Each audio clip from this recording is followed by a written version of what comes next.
Vamos aqui ao vivo, então, com a doutora em Direito Internacional e professora da Universidade Católica de Brasília, Priscila Caneparo, para que nós possamos falar sobre esse retorno dos reféns e também as influências dos Estados Unidos e o que esperar daqui para frente. Professora, bem-vinda, hein? Obrigada pela gentileza de conversar conosco.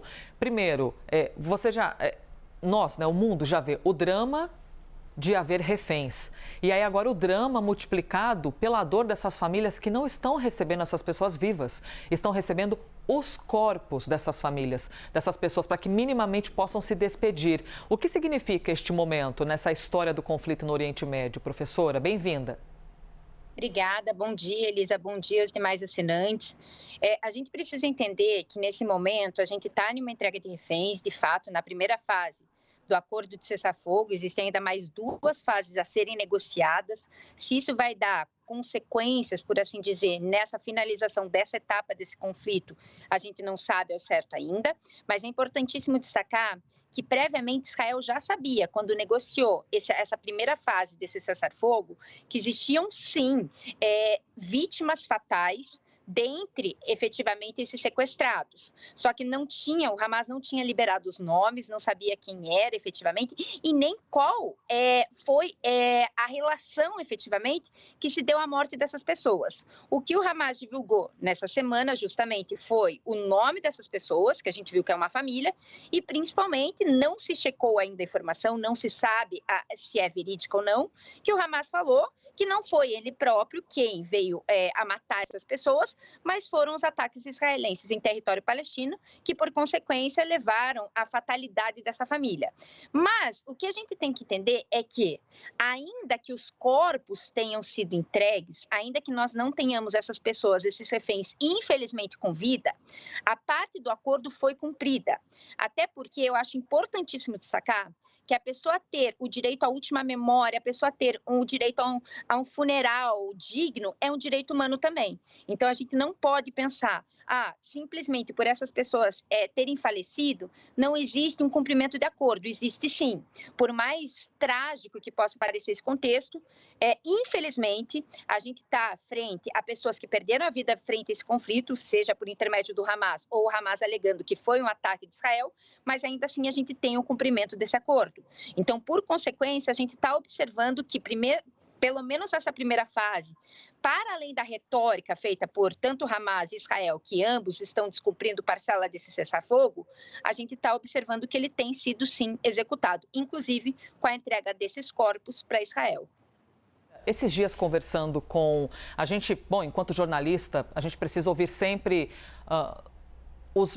eu ia falar dois lados, né? Mas às vezes uma história tem mais de dois lados. Mas ouvir os olhares diferentes para a gente poder também se embasar aqui numa cobertura. E esses dias, professora, eu quero te ouvir sobre isso. Ouvindo um israelense judeu, ele falou o seguinte: Elisa, fica parecendo que o Hamas conseguiu conquistar tudo aquilo que eles queriam, que era, no olhar desse israelense, a libertação dos prisioneiros que estavam sob poder de Israel, os palestinos. Por quê? Eles sequestraram um número determinado de pessoas, mas agora na negociação, para cada um, equivale como se fosse... A gente teve uma libertação que era assim, libertaram 3 reféns e em contrapartida seriam libertados também mais de 300 palestinos que estavam presos em Israel. No olhar da senhora, o Hamas conseguiu de fato, chegar ao objetivo que eles queriam, a libertação dos prisioneiros? Elisa, vamos começar com a seguinte contextualização. Não existem vencedores numa guerra. Eu acho importantíssimo destacar, principalmente na perspectiva civil.